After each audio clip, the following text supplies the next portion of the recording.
exciting.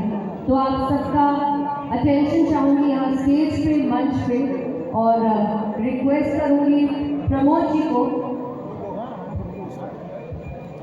Mister Pramod ji Churadiya, to please join us because he has something special. जब भी ये stage पे आते हैं कुछ स्पेशल लेके आते हैं. So he has a special announcement to make. Everybody, can we have your attention on stage? I think we should not continue with the tea break. The very dynamic speaker Aditya Ghosh, my personal favorite, he is already here. Let us continue with Aditya Ghosh, followed by Smriti Rani. Trust me, there is a lot to learn from Aditya Ghosh. Thank you.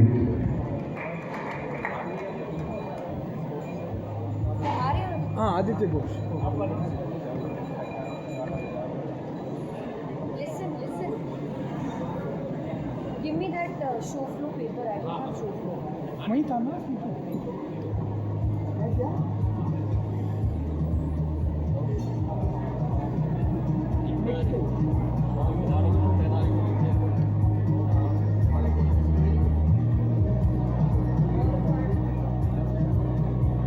Check. All of our friends, our delegates, all of our G2 members, can we request your attention on stage? Something very interesting is happening here. जैसे कि प्रमोद जी ने बताया, coming up next, we have a very important session. One of the finest speakers, Mr. Aditya Ghosh, is going to talk about Udan, lessons in operational excellence, getting small things done right to make a big impact. Aditya Ghosh, co-founder Akasa Air and former president of Indigo Airlines. Ladies and gentlemen, there's so much to learn from the success story of Indigo and the personal story of Mr. Aditya Ghosh. I'm very excited to welcome him on stage. Everybody, can you please join me as we put our hands together? Can we have the AV of Mr. Ghosh on stage, please?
All right.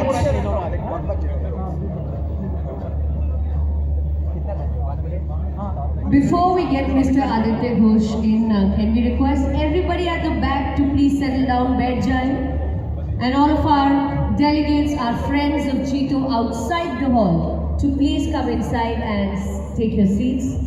ये एक ऐसा session है जो आप miss नहीं करना चाहेंगे.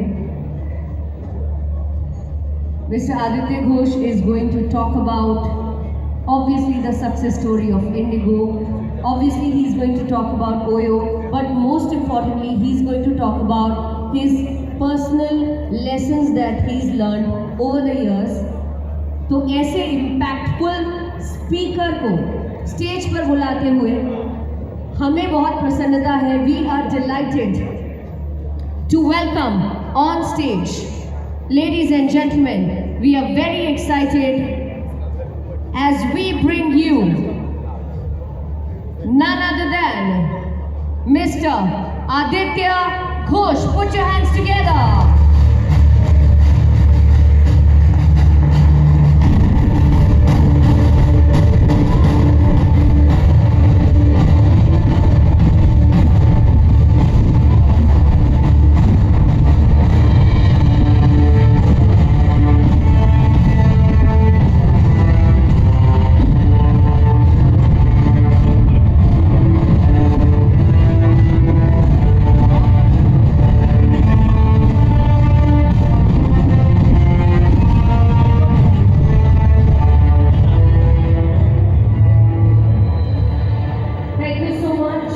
Mr. Ghosh for being here with us. We're so excited to have you here with us. I would request you to start your keynote because everybody is waiting to hear you. And then we'll go into the questions and the felicitation. Please.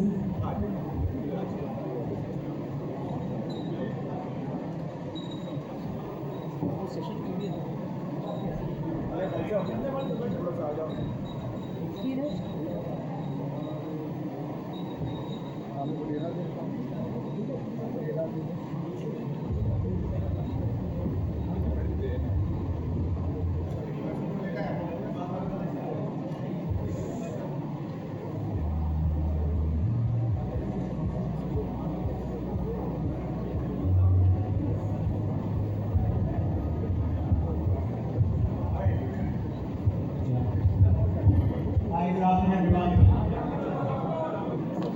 normally start off by saying on time is a wonderful thing, but I'll leave that joke behind today. What I thought was that I'm going to spend the next 40 minutes or so sharing some of my experiences and really what it takes to what I feel build a long-term, sustainable, profitable business. And so it'll be a full of stories, and then I'll try to leave about 15-20 minutes at the end for any questions that we have. So I grew up, as I say, I'm a child of socialist India. I was 16 years old when India liberalized. So I was actually about 15 years old or so when this picture was probably taken. And this was like the impression that India was close to the Soviet Union, we were a welfare socialist state. So that kind of determined a lot of things. And while I'll say that today there's a lot of criticism for that era, I also learned a lot from it. And one of those things that I learned was empathy.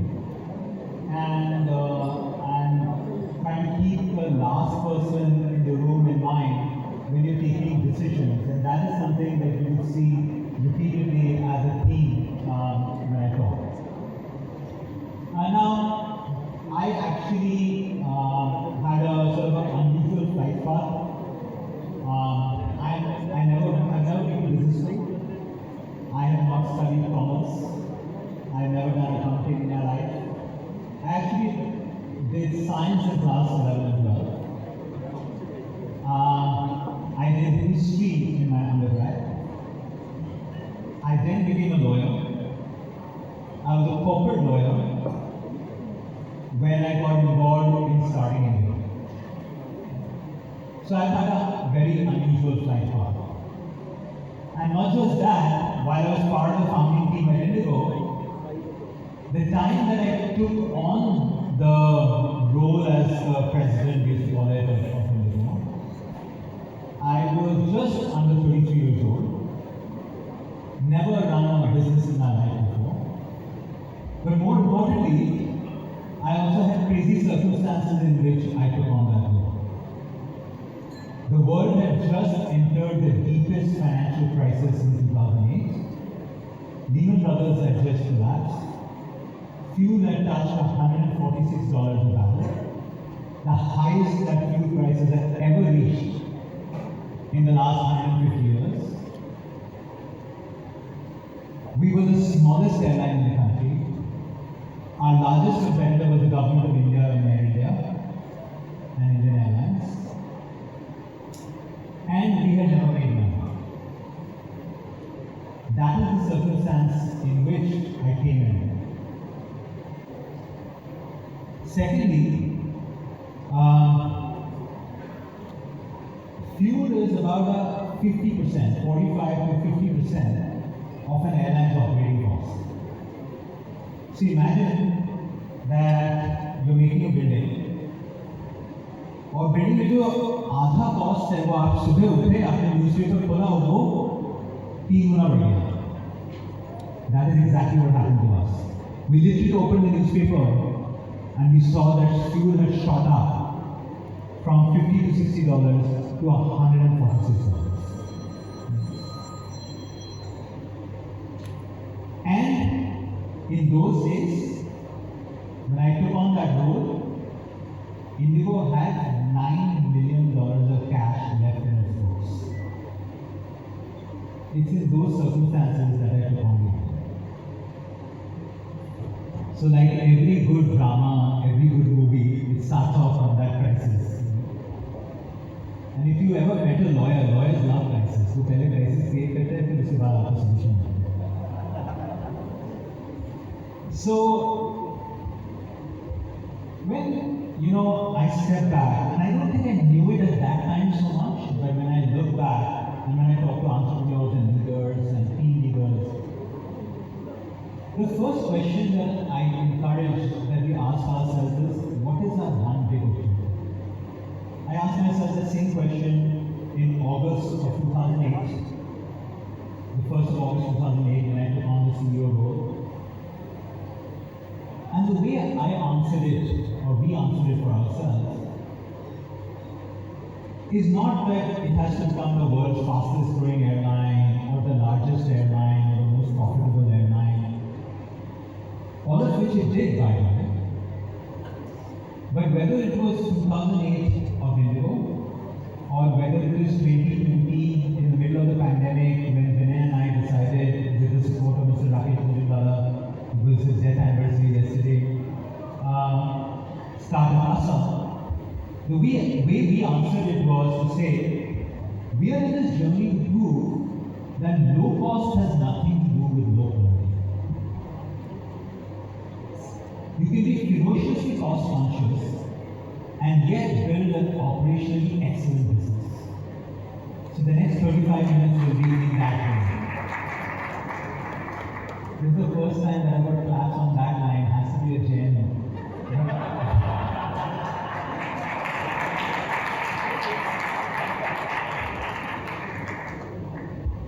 And the reason is that when we decided that, the second question that I often ask businesses to ask is, what do customers want? Actually, I don't ask that, people ask them.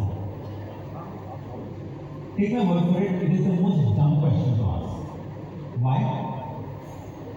Because I don't know about your business, but especially in mine, customers want a lot of things, they just don't want to pay for it.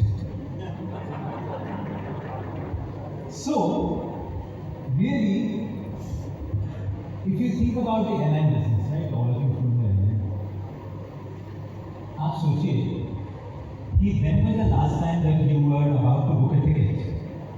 You had a credit card in your hand or you were calling up your travel agent and you said, forget about on time, forget about safety, forget about clean aircraft, new aircraft, safe engine.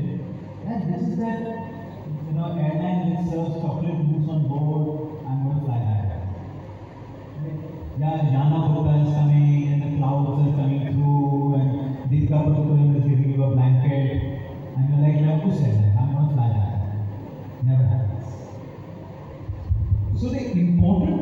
realize is not what customers want, but what customers will pay for. And that is a critical difference between the way we framed ourselves back in 2007-8 and how everybody else does it. If some of you remember, in those days, low-cost airline, nobody used to want to say कि I'll fly a low-cost airline. अगर आपको पैसे बचाने भी होते थे, before you exited the terminal building, you would quietly tear off the air deck and spice it back. आपको याद होगा, in those days conference room में लोग बैग रखते थे, उसमें से किंगफिशर और जेडेविस का बैग टैग लटका होता. It was like a badge of honor. But we said that's what customers want, they want to talk about it, but what really people need is to fly from point A to point B on time with their bags safely in a courteous and hassle-free manner. This slide was created by my colleague Ghosh and me in 2006 May, and it has still not changed. And that is a sharp focus to answer what is the difference between wants and needs. If we make the mistake of chasing wants, we will keep putting in good money behind bad money and completely miss the focus on what do customers really need. Whereas if you focus on needs, and one of the younger members of the audience, she was just asking me this on the way down in the escalator, that what should I focus on? And I said, figure out who your customer is, close your eyes, think about your customer and think, what is it that that person needs? What is that person going to pay for? Because beyond that, they want it, but they don't want to pay for it. And in our business, just like yours, any business around the world, the only way to make profit is the cost is less than revenue. There is no more complicated math than that. It is not GMV, it is not revenue, it is not market share. Market share doesn't put food on our table. In our business, market share is the easiest thing to get. कल मैं fares 5,000 से 500 रुपये गिरा देता हूँ, all of India will travel on it. But in a few months' time, there will be one less airline in India also. So the idea is that once you've done that, how do you make sure that you are able to not only keep this ethos in the boardroom, where the conviction is the highest, but absolutely down to the last mile. The organizations that I have mostly worked with have literally tens of thousands of employees. Currently, even at Akasa, it's already 6,000 employees today. Before when I was last there, direct employees were 25,000 employees. When I was running Oyo, and I think Ritesh has already spoken, or Ritesh is going to speak tomorrow day after. When I was running the business for Ritesh, I still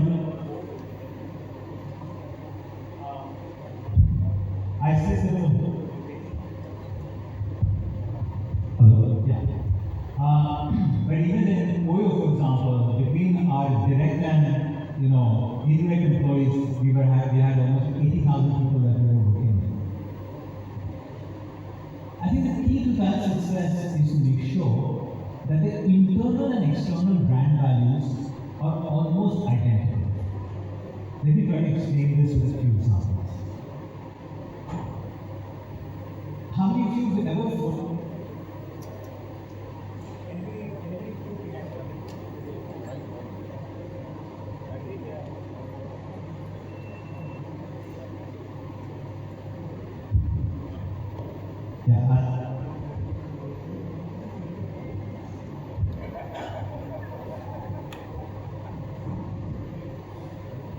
I mentioned Kingfisher next of all. See, if you remember, as you got into the aircraft, there used to be this whole little video of Dr. Malia saying, I have personally chosen this, that, the other, you are welcome into my home as guests. And the home would be dirty, employees are not getting paid, airline is going bankrupt. Advertising advertising is like wrapping paper. After a while, that wrapping paper will tear. But if that content is not correct, then nobody gives a damn. That is why the external and internal brand values have to be extremely aligned. So if, for example, one of your values is to run a ferociously conscious cost structure, then it has to permeate all the way through. So, again, at the JBIM conclave, I had to have a picture of Habiram Bhujia, right? But there's a story behind it. So, this one, the first one, the Dosa picture, is from about June of 2005. We had just ordered, we did not even have a name for an airline, we did not have the name in Europe, but we had ordered 100 airplanes, the world's largest civil aviation order, right, of 2005. No airline anywhere in global aviation history had ordered 100 airplanes together. And our celebration was between Rahul, Rakesh and me, dosa in a restaurant in London. That was how we celebrated that. 2011, January. Second 180 aircraft order. Again, the world's largest civil aviation order. In those days, a $40 billion order between the engines and the airplanes. We did this in Toulouse at a big event by Airbus. We finished the dinner, came back to the French hotel in Toulouse late at night, about 10:30, maybe about 10:15, 10:30. I used to not drink at that time. Rakesh and Rahul ordered 2 whiskeys for themselves. Rakesh said, "Maybe I don't." He came back with a Ziploc bag in which there was bhujia. We sat in the corner of that hotel reception, right? And we were eating bhujia, they were drinking, I was having some coke or something of that sort. And you can imagine that, gradually by that time the news is spreading. The wires are spreading the news all around the world. And you can see people are kind of looking at us saying, it's the same guys, right? The third is a picture of me driving a Wagon with Mr. Rahul sitting next to me, This is actually at the gate of the Prime Minister's residence. This is, I think, 2011-12 or so, I think. So all the airlines except Indigo was going to Mr. Manmohan Singh to ask for a bailout. So all bankrupt airlines, Kingfisher, Go Air, Jet Airways, Indian Airlines, Air India, one red Bentley, S-Class Merc, another S-Class Merc, right? Lal Bati Wali Gadi. Behind that is me driving a small blue Wagon, Rahul sitting next to me. And when you go to the Prime Minister's residence, you have to give your number plate in advance. So now we show up that security guard is looking at the number plate saying number is matching, but there is something wrong. Like nobody shows up to the Prime Minister in a bag. So guy asked me, "Catch it? This is the one." So then he looks at the ID. So he's visibly a little bit irritated and asking me, "Parking na karne?" She says, "Yeah." I said, "Gadi to parking karne, driver nahi hai." Then we went and parked the car, and that's all the press who suddenly saw. The point I'm trying to make with these visuals is that you cannot pretend to be a low-cost carrier or have the world's best cost structure and then have 2 double standards. There's a wrapping paper and there's a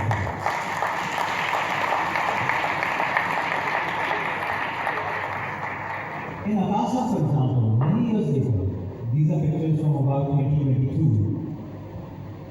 One of the lofty goals that we have set for ourselves, other than trying to be profitable and fastest growing and all of that, which we are, by the way, is that we want to be one day, I don't know when, we want to be the world's cleanest airline. That's a kind of a, hairy, audacious goal we have set for ourselves. So when we are looking at the uniform, these shoes that you can see, the sole of the shoes is made out of recycled rubber. The fabric of the Akasa uniform is recycled marine plastic waste. Now, will that make us the best airline in the world? No. But if it is something that you have taken on, then how far can you go to push your limits to see how closely your internal and external values are? Two very contrasting examples, but I want to give you a sense of what does it take to actually make these things happen. I'm involved in another business where not too far from here in Chennai and IIT Madras, we are designing and building an electric vertical takeoff airplane. Our first fully piloted prototype will fly in the next 45 days. It's completely made in India and it's the world's most compact design. It will take you 7 times faster than any road route. It will cost you only twice of an Uber ride. It's 10 times quicker to put ground infrastructure. I don't know if this morning you heard there's a helipad right next to Shangri-La. It's like a 1 acre of land. This will be about 15 square meters. And of course, zero emissions. Similarly, going back to Indigo, and if any of you flew Indigo right in the early days, that was the uniform. It was a 3-piece garment, white shirt, and a skirt, and a jacket. And then we shifted to that, which is the current uniform. Of course, it looks better, it's very chic. But actually, the story behind it is, it takes less fabric, so it costs less. It's darker color, so the dry cleaning costs are less. And it's faster for the flight attendants to wear it.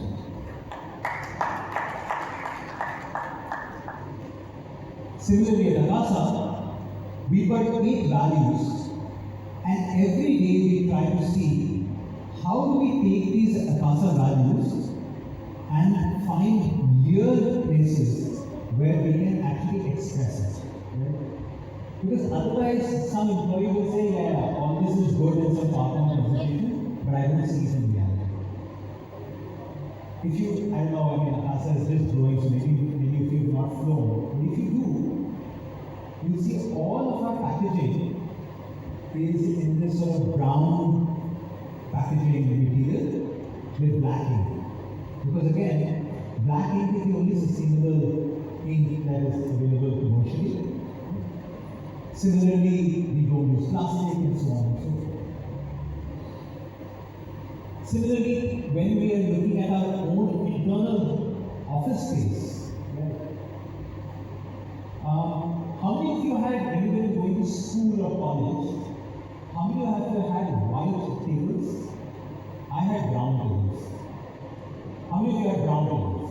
With compass marks and pen marks and all that.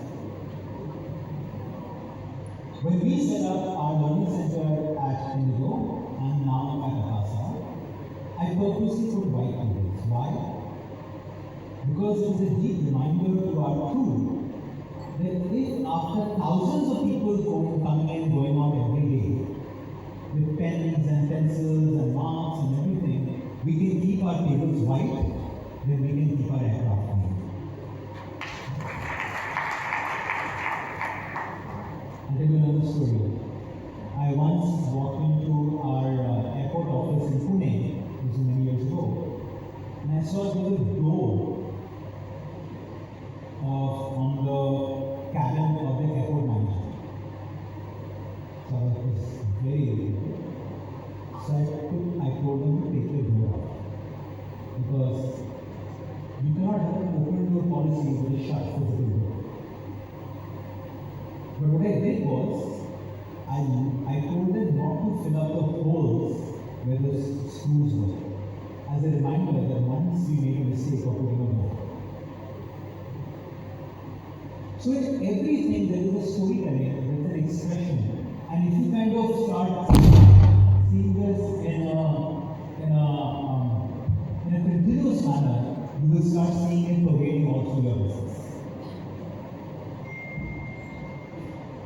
So this is, by the way, the photograph of the prototype that we are going to fly very soon. This is the E200X, and the idea is to beat all of this congestion and traffic, not only within the cities, but hilly terrain, etc. Air ambulances, evacuation, medical evacuation, delivering medicines, delivering cargo. It takes average in India, it takes an average 33 minutes to 2 hours for an ambulance to reach. Imagine if it could reach in 67 minutes. What kind of difference it would make to people's lives? We kind of plotted things like how a distance would start taking much less time. I have a home in Rishikesh, so that's an area I know well. Delhi to Missouri takes almost a 4-hour drive. If it's a weekend like this one, it will take 7 hours. That would come down to a 10-minute flight. This is a 10-minute flight. And you can imagine and cargo and all kinds of things like that. We have a version where we use one pilot, one paramedic, and a stretcher for ambulance, etc. So again, obviously, doing it in IIT Madras, we will create the world's best cost structure. But we will create the world's most compact and fastest, vertical takeoff out of this system. Now, one of the things that you would have seen is that there is a theme that I keep repeating. And that's because I think that trust and reliability are the world's most powerful indicators. Not frequent flag points, not free gifts. There's a little survey. How many of you go to a barber shop or a beauty salon? I mean, you're all naturally good looking, but how many of you go back to the same barber shop or beauty salon? How many of you go back to the same person over and over? I'm sure that you can find a place which is closer to your workplace, cheaper, maybe more expensive, some place will give you a free magazine or coke. But why do you keep going back to the same person over and over again? Because you want to come out looking like you and not like me. That trust and reliability is what brings people back over and over again. And your customers are exactly the same way. So getting that basics right, is extremely important. And by the way, that is extremely boring. So, but we have to enjoy being boringly consistent. Because the human brain is such, we get distracted very, very fast. The next new thing that walks in, next new business idea that comes in, we start chasing that. And I should say this a lot, and there was a colleague of mine, his name is Nauzad, he used to run the southern part of my operations at Indigo. And he one day came up to me after a speech like this, and he said, I think even more than boringly consistent, we have to be passionately consistent. Where we really enjoy doing that same thing over and over again. We all want our life to be exciting. But imagine going to a heart surgeon and saying, "Aaj kya hona hai?" You want that heart surgeon to be as consistent as the previous operation. You don't want him to come and experiment on your heart. But this is a problem that many intergenerational businesses face. Because the next generation wants to come and say, I'm going to try out something new. Before realizing the merit and the wisdom of first getting it right. A very good friend of mine, Raju, said to me once, that in business, just as in life, it's often more important to know about marketing. That is what creates that focus, that consistency. एक बार राजीव को किसी ने पूछा था कि आप two-wheeler बनाते हैं, you are the world's largest motorcycle manufacturer. You make scooters also. So he says कि जिस दिन Sachin Tendulkar starts playing baseball, I will start making scooters. वो भी तो बैट बॉल है. Imagine like how many people would have come to the McDonald's boardroom over the years and said, you know, we have a problem on our hands. These people walk in and half the kids want pizza, half the kids want burgers. The ones who want burgers, we keep them. The one who like pizza, we lose them to someone else. We figured it out. We've got great location, great brand, trained staff. All we need to do is put a pizza oven and we get 100% of the market share. But what amazing discipline in that boardroom where they said, great idea, but that's for Pizza Hut. We'll take a vada pav and turn it into a $92 billion market cap business. There must be a reason, no? आप जाके McDonald's में McDonald's for pizza. And it's been like this for 70 years. Incredible. Sachin Tendulkar burst into the game of cricket in 1989. He was about 15, 16 years old. Very soon he became the world's best batsman. He retired from world cricket after 25 years. But even after 25 years, he was not the world's best captain, not the world's best all-rounder, not the world's best bowler. He had done a few wickets, a few fielding catches, etc. But he knew, I am going to be the world's best batsman. And for that, if I have to call somebody else captain who was in his shorts when I was playing international cricket, that's okay. With 1.4 billion people watching, he has no shame in calling someone junior as captain because he decides that my focus is batting and I will not let anybody else do so.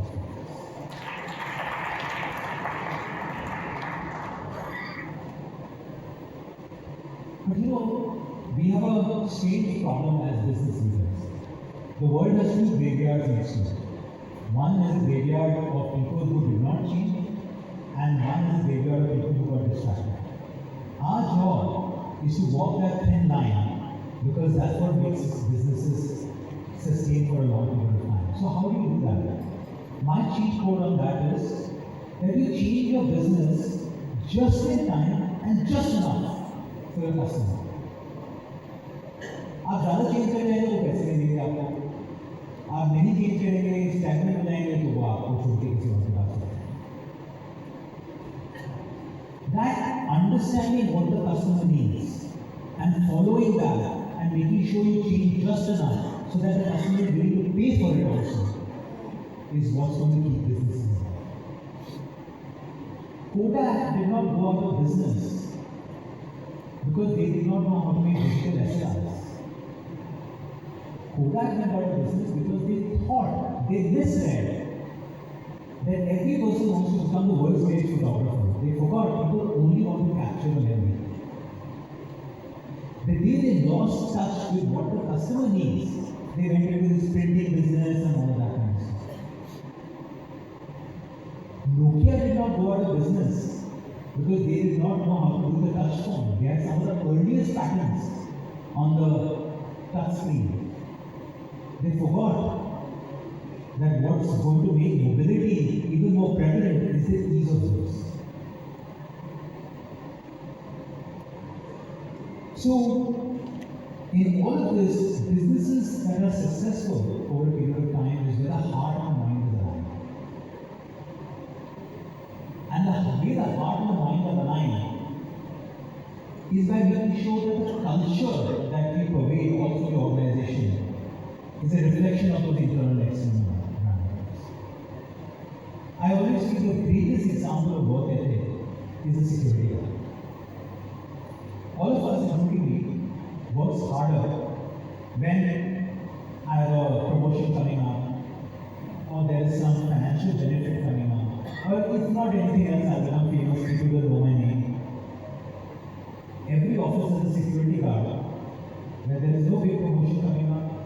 There's no big salary increment coming up, and most people call them Bhaiya or Didi. Nobody even knows your name. And yet, they show up every day, shoes polished, clothes ironed, on time, putting their life between yours and others. Imagine if we could create a work ethic where I would work harder and take pride in my work only because I took that seriously without any need of an increment or promotion or even the possibility of somebody knowing my name. Likewise, in the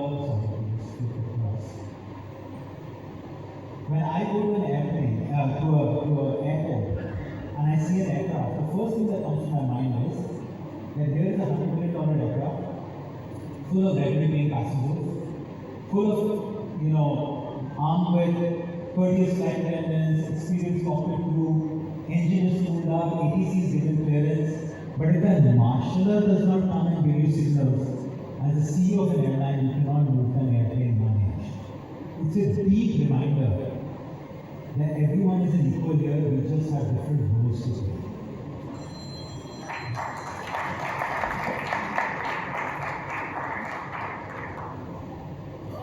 In Indigo, we were the first airline to take away curtains because it saved weight.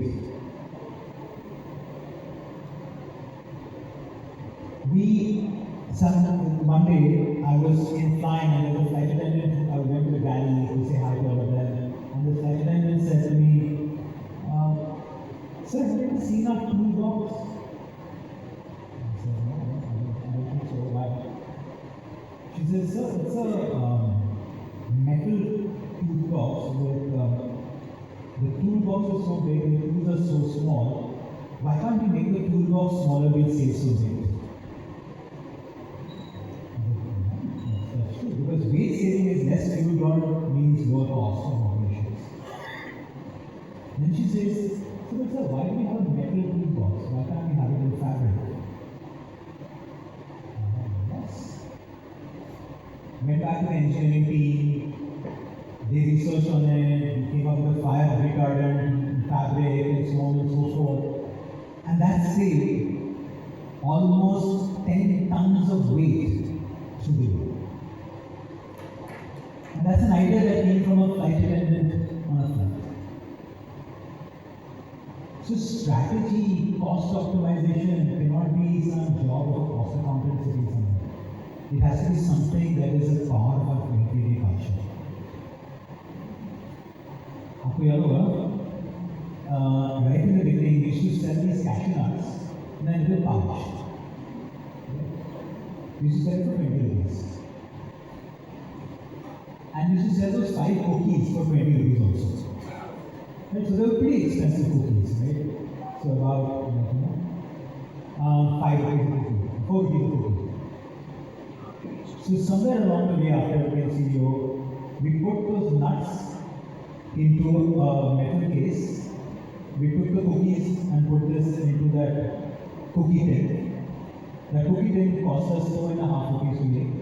We took the sale price from 20 rupees to 50 rupees on the biscuits, and we took the sale price of the cashews to 100 rupees. So sales went up 350%. It was the world's most expensive cashew nut. So whether it is on the revenue side or whether it is on the cost side, if it is something that is a perpetual, continuous improvement and ideas are all pervasive, chances are that we will make a lot of progress. Similarly, there is a difference between being competitive and having a structural advantage. Competitive is, cleaning the airplanes, running them on time, good sandwich, and good service that everybody does. If you have a good management team, they will do.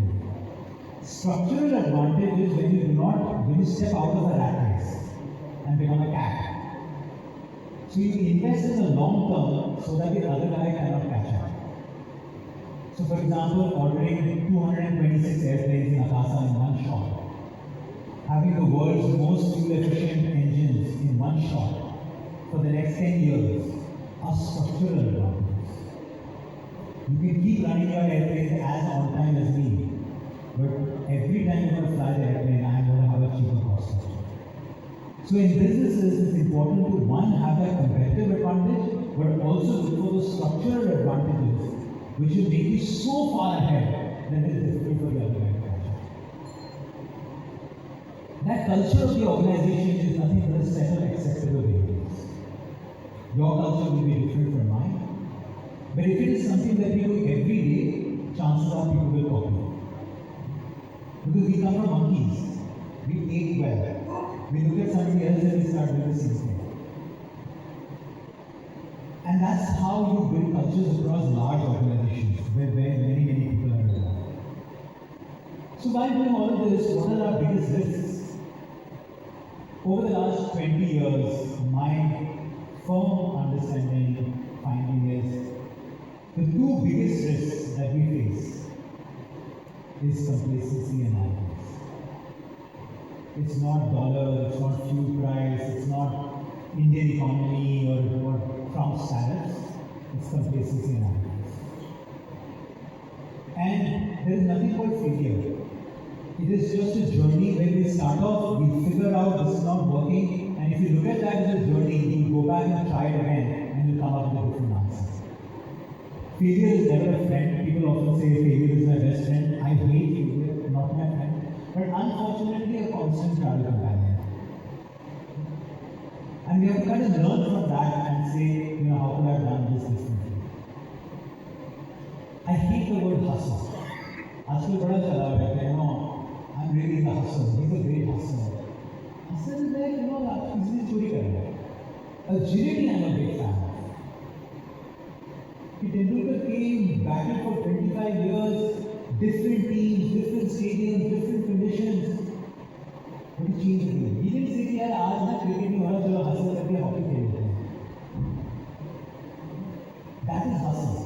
Agility is doing the same thing over and over again, not leaving the crease and winning against the other team. Not relying on pockets of excellence. कि आज ये अच्छा हो गया. But identify that pocket of excellence and spread it all across the organization so that the entire organization goes up, because that's in the interest of consistency. Change is inevitable, and it's also going to be very, very hard. But the only way to do it is to make sure that your strategy is not on a piece of paper, but your strategy lies in culture and execution. Culture and execution need strategy for breakfast, lunch, and dinner. If you look at a manual of any airline around the world, they all look almost the same. Then why is it that 1 or 2 do well and 100 fail? Because the culture and execution is the difference between that book and that manual. Ideas are very, very easy. Every day in the morning, evening, while going for a walk, we come up with 10 ideas. उसको execute करने में पसीने छूटते हैं. And that's why we must have great respect for people who are actually operating force, who are executing on the ground, who understand the details that are required to take that idea into reality. And that culture has to be nurtured on a day-to-day basis. And many of you may be in intergenerational businesses, you have inherited a business from someone, or you're passing it on to the next one. My real advice is keep these two words in mind. When you're trying out something new, if you're a newer generation taking on a new business, have respect for the people who have gotten to where that is. Because it's in their shoulders that you're standing. And have the humility to know that I don't know everything. So then that allows us to constantly think, दूसरा बंदा कैसे कर रहा है, उससे क्या सीख सकते हैं. And finally, find your center. That center gives you stability. And then stretch without losing that stability. That is the only way that you create those crazy yoga poses. And finally, the very last thing is that it's important for each one of us to remember that we are all here, and just like your employees and your colleagues and your family members are, to chase some very personal dreams. When you go to bed at night, you're not thinking about JDIN, you're not thinking about your company, your employees are not thinking about your company, they're thinking about some house that they want to buy, a fridge, a car, a cycle, sending their kids to the right school or college. And if every day that we come to work, it gets us closer to that deeply personal dream, then even when there are no cameras on board, we're able to do it with consistency. Thank you very much.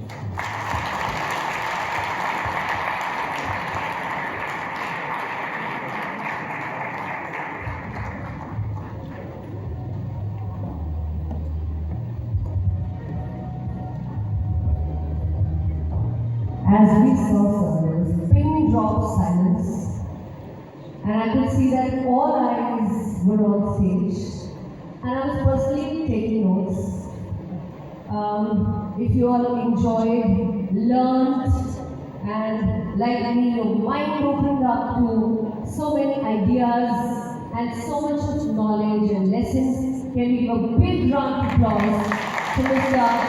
Aditya Ghosh? It's such an honor to have you here with us at the Pagaria JBN Power Conclave. Literally, truly powerful. Sir, we'll request you to stay back as a token of respect from Jito. Maybe request Shri Himanshu Jain, Vice Chairman, Jito Apex, Shri Vinod Dugar, Indian Past President, JATF, Shri Shailesh Chawdhury, Secretary, Jito Chennai Plus, and Shri Shripal Chhajar, Secretary, Jito Chennai Plus. So please join us to felicitate